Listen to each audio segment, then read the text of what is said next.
This video is likely just for me, but if you're watching it, then I decided to share it. We'll find out. Obviously, I haven't even brushed my hair this morning. I woke up laying in bed and got out some notes from a question that Bashar had asked. If you're not familiar with who Bashar is, he is Darryl, I don't remember his last name, it starts with an A. Anyways, he channels Bashar. Bashar is from another dimension or just an alien. I'm not sure which. I think he's in a different dimension. But anyways, he channels him. And so he's a very wise being. And these are the questions that Bashar is always talking about living your life completely with, your excitement and going deep in. So he was asking this person, and those are like questions to ask yourself, I suppose. Are you acting on your excitement to the best of your ability with no insistence on a particular outcome every moment that you can? And asking myself these questions, I thought, I'm going to video this because I want to see my real responses anyway. So I did answer the first couple. So the first one is, no, I haven't been doing that. Why not? Why not? For me is simple because I never feel excited about something. So I started thinking back, when did I feel excited? When did I have an excitement about doing anything? And that goes back to when I was a very small child, around, somewhere between 4 and 6, 7. During that time, I wanted to be an actress. I loved being able to be somebody else. And of course, that's from being in a traumatic environment where you're not safe being you, so you want to pretend to be somebody else. So I was thinking, is that what makes me qualified to be an actress? Because I've played lots of different parts, because I've been traumatized as a child. I can pull on all of that, which most actors, actresses, whichever, I'm not sure if they just go actors straight across now. Yeah, I'm that old. Because I do remember it always being actors and actresses, and now it's just actors, I believe. Because we're all just acting, right? Anyways, getting back. So is that something I should be doing? Is that something that I've been avoiding because I don't trust people that act, because they are the best liars that ever could be? And I personally am not a good liar. I know that because I tell somebody a lie and I immediately want to laugh, or I'm apologizing before I even finish the lie out. Or if it goes 3 seconds past me telling the lie and they actually believe me, I'm like, oh, no, I was just joking. I struggle to lie. I struggle to have my integrity taken from me, that's what it is. So why not? Because I don't have it. What are you afraid of? It's the next question. And that's when I decided I'm going to make the video so I can hear myself talk about these things, because I hadn't thought about any of that before. So if I'm looking at what did bring me joy at one point in my life, which was the acting, and I have always kept on wanting to do like improv and stuff like that to kind of help myself get out of my fear of being seen and everything. And so what is it you're afraid will happen if I do follow my passion? And I'm not sure what I'm really afraid of. I suppose anytime we put ourselves out in front of people, we risk rejection. And so that's probably what it is, because I was rejected a lot. Wow.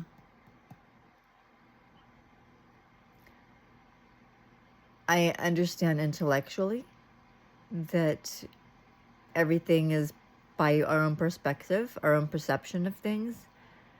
And I know that there's what the director wants, or the casting director wants, is one thing. And even though an actress can be completely amazing for the part, which there's a lot of amazing actresses and they don't get all the greatest parts, right? Because it's who's right for what that person is looking for this particular role of that person that they have envisioned the person to be. So Intellectually, I understand that. I still don't know if I'm strong enough to handle more rejection. So that stops me from doing a lot of things, I suppose.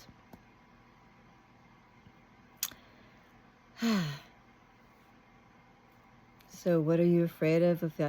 What are you afraid will happen if you do? I'll be rejected. And then the last thing is, don't be afraid to find out what you are truly afraid of. So it could be something deeper. Maybe. Maybe I'm afraid of success more than I am afraid of failure.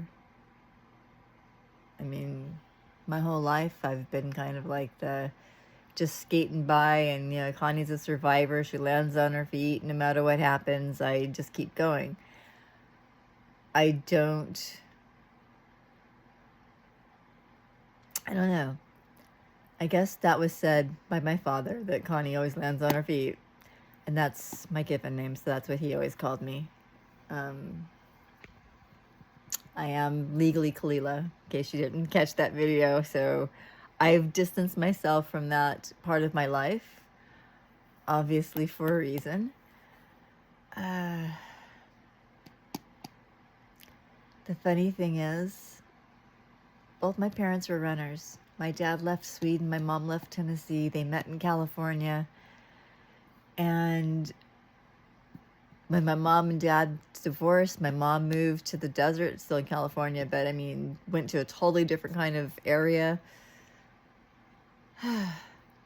So running away was something my parents did. And I started running away since I was 12, possibly even earlier. I think I'd already turned 12 when I started running away. I don't know. Anyways, I feel like a part of me just keeps running away. That's just who I am. Before I could run away, I was hiding. And I remember hiding as early as 2 years old, hiding in the closet so nobody could find me, because my siblings would pick on me and stuff. And the fighting, it was just nicer to be able to cover my ears and be in the closet where you couldn't hear the yelling going on and just hide. So what am I afraid of? What if I do well? I think the scary thing for that, if we're looking at the acting in any aspect, whether it's, you know, doing movies or just local plays, is you're seen. And people will recognize you on the street, and you lose your ability to be hidden. And that's scary to me. And I don't know if that's my challenge for being here this time around in life, in this time period. If my challenge is to go from being unseen and unheard to being seen and being heard. It's one thing making videos. I'm talking to my phone.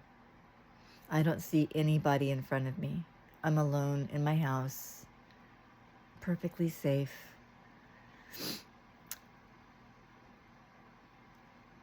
You don't see me in this moment. I don't see your eyes looking at me. And so I can feel like I'm alone, always, when I make my videos. Cannot do that if you're on stage. You see the eyes looking at you. You see the reactions. You see if they're looking at their phones or giggling with the person next to them about what a horrible performance or whatever, right? I mean, you see all those people. Excuse me. And so, that white one is. And so, that's scary for me. It's scary to be seen, because that usually meant I was going to be in trouble. Whether it was at school and the teacher saying, you know, screaming at me for being the one talking when I was telling the kid next to me to shut up, which was usually the case because I would say shut up very loud where he's kind of whispering because I have a louder voice. What can I say? I struggled to talk softly. My whispers were kind of louder than people's whispers, I guess. I don't know. But I'd be the one getting in trouble.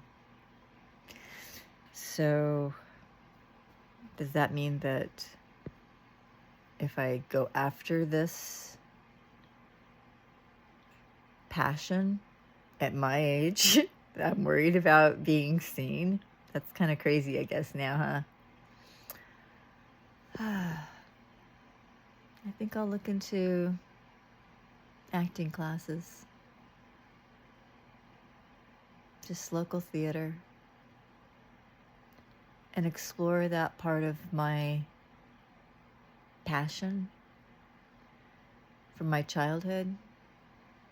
It's not something I've aspired to as an adult. I've never thought, oh, gee, I wish I was an actress. I didn't want that lifestyle. But that's going by the rich and famous lifestyle, right? I mean, I don't want a big mansion. That's just not me. I mean, I want a nice house with a bit of a yard. I want a place where I can host parties and events and have like spiritual retreats and things. That's more of things that I think about for a house. I don't think having a giant mansion that I'm going to be gone from most of the time because I'm out doing this and that and the other thing. That just doesn't sound fun. I don't want to have my whole life dictated, which I see a lot of that in Hollywood. They get told what they can say, even who they can talk to, who they can be out in public with. I mean, they own you when you're at a certain level. And I've never aspired for that. So, yeah, maybe that's a direction I should look at. It's just community theater and allow that part of my child, my inner child, to come out and play.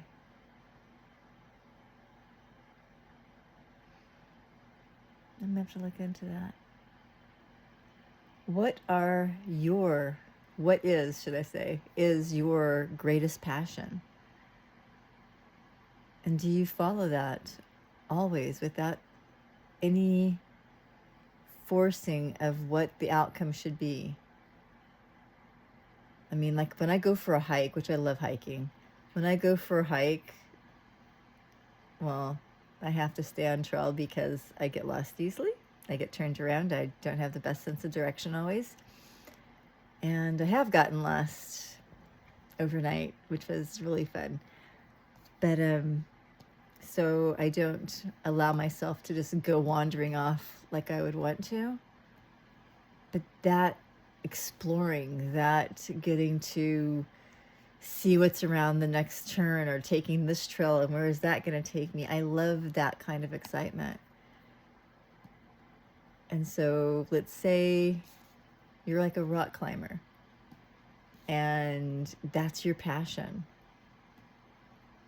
Can you just go out and climb rocks having fun, not having to say it's gotta be, the view has to be this amazing or something? I mean, where do you draw your lines? And that's probably not the best analogy because generally if you're climbing, if you're going up, I suppose, straight up or something like that, you're looking for that view as well, that putting the flag in the top of the hill, so to speak, like I claim this moment kind of thing. I don't know.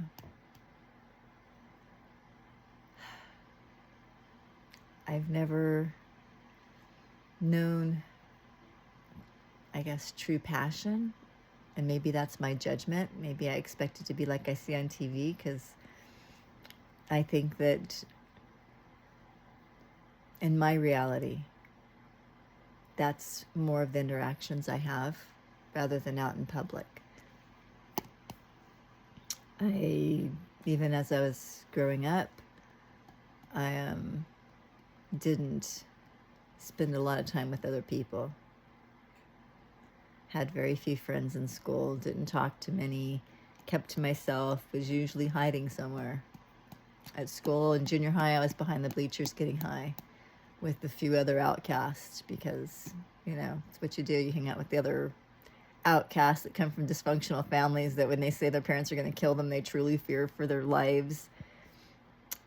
And the other kids didn't understand that. They didn't understand what it was like to live in fear of the one place you're supposed to feel safe. There were kids that loved going home. They loved going on vacations with their families. They loved spending time with their families. I was always jealous of that. Maybe that's why I didn't want to have friends. I didn't want to see what I was missing out on. I didn't want to see what I didn't get to have. By junior high, my mom had already left. She left when I was 11, so all of the fun things that happened during, you know, puberty, I got to deal with my dad and my sister. Actually, my sister left by the time I was 12. She had left. Or, yeah. She left when I was 12.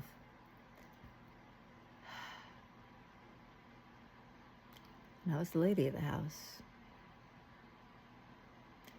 It's very, very strange. Very strange.